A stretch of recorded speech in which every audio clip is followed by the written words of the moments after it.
Bonjour, je me présente Virginie. Si j'ai choisi de participer à ce projet de lecture, c'est tout d'abord parce que l'histoire d'Anfanette et Axel Castagnier m'a beaucoup touchée. Et je suis quelque part un peu concernée puisque je vis aussi avec une forme de 10 au niveau de la coordination des gestes et des repères dans l'espace. Et tout simplement parce que cela me tient à cœur de leur apporter un peu de soutien. Aujourd'hui, je vais vous conter les chapitres 7 et 8.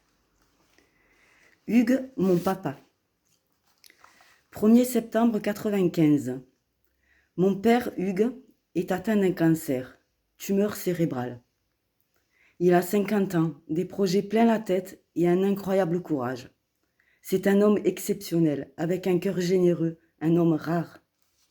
En fait, je l'appelle papa, mais ce n'est pas mon père biologique. C'est lui qui m'a choisi pour fille et c'est lui que j'ai choisi pour père. Il ne m'a pas donné la vie, il a fait mieux, il l'a construite. Toujours là, discret, pudique, attentif, aimant. Toujours, si humble et si fort. Son regard seul suffisait, il n'avait pas besoin d'ouvrir la bouche, on se comprenait. Je l'aimais, je l'admirais. J'aurais tellement aimé lui ressembler. Il ne devait pas mourir. Dans mon esprit, c'était inconcevable. Pas lui. Il allait et il devait s'en sortir.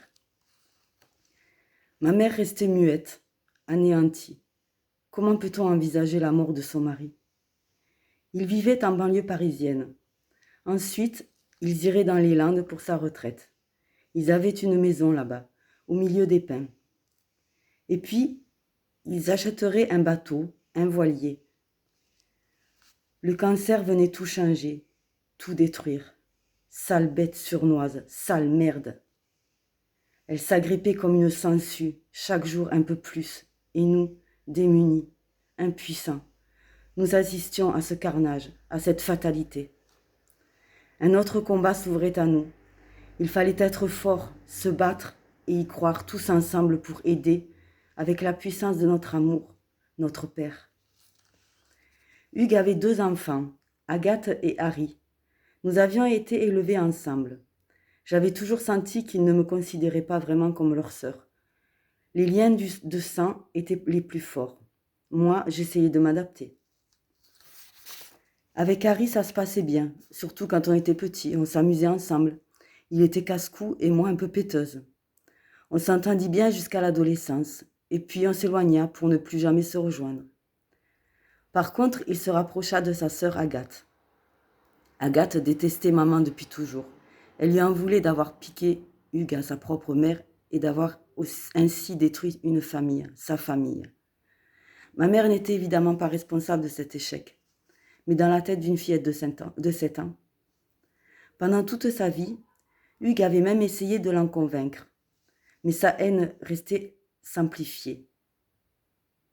Elle quitta le cocon familial rapidement, et aujourd'hui, elle a complètement coupé le contact avec maman et aussi avec moi. Cette satanée maladie fut terrible. J'ai vu mon père agoniser, perdre la raison, c'est affreux. Parfois, je m'accrochais au barreau de son lit pour ne pas lui montrer mon trouble. Je sortais de sa chambre, effondrée, et puis j'y retournais, les larmes séchées pour lui sourire, pour l'aimer, pour lui apporter un peu de lumière. On parlait de tout pendant des heures. Ma mère savait qu'il allait mourir. Moi, jusqu'au dernier jour, je croyais qu'il allait s'en sortir. Je n'arrivais pas à envisager ma vie sans lui, mon esprit s'y refusait. Ce n'est qu'un an après sa mort que je réalisais, et j'en parlerai plus tard. Ce fut la chute nerveusement, je crois que j'ai failli mourir de chagrin. Année 1997. Hugues se bat, se meurt. Je multiplie les déplacements Nîmes-Paris. Je croise une fois mon frère, mais pas ma sœur. J'essaie d'être présente, de soutenir maman, mais la douleur la rend froide et inaccessible. Elle assume, mais ne veut aucune aide. Elle voudrait arrêter le temps, prendre son mari et partir. En fait, elle est terrorisée, mortifiée et folle de chagrin. Elle se débat, elle aussi, pour ne pas sombrer. À Nîmes, quelques soucis pointent leur nez, comme s'il n'y en avait pas assez.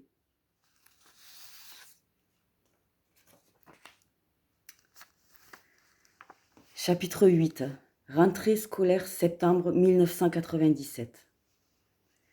Quelques semaines après la rentrée, la maîtresse d'Axel me convoque. Votre fils se balance sur lui-même, son regard s'en va. Avez-vous consulté un pédopsychiatre ? On m'avait parlé à la crèche de ce problème, mais je ne m'étais pas affolée à l'époque, car, avec le retour à la maison, tout était rentré dans l'ordre. Vous savez, Axel a eu un parcours de santé très problématique. On nous a expliqué que les enfants cœliaques ont un léger retard dans leur développement, autant mental que staturo-pondéral, sans que cela ne soit catastrophique ni irrémédiable. Il faut juste l'aider un peu plus que les autres. Peut-être, mais il ne communique pas avec les autres enfants. Il est craintif, il sursaute souvent, il pleure. Si vous pouviez faire un bilan, même pour vous, ce serait mieux de savoir, non ? Je pensais alors, bien sûr, Axel est différent, et alors ? Moi, je le connais par cœur, il n'est pas idiot. Ces mots signèrent le début d'une longue aventure périlleuse et difficile.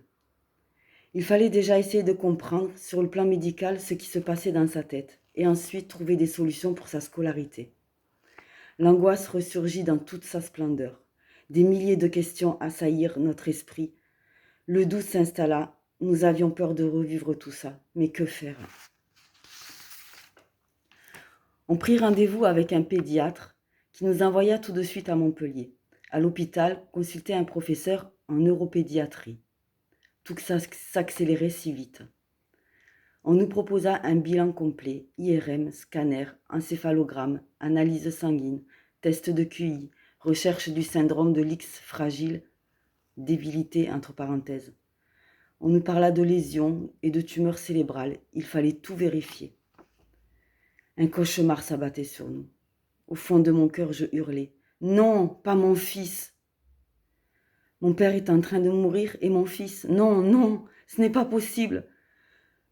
Je ne sais pas s'ils m'ont entendu et s'ils existent, mais à ce moment-là, j'ai prié tous les dieux de la terre. Voilà, je vous remercie pour votre écoute. Je vous souhaite une belle soirée et à bientôt pour la suite des épisodes. Au revoir.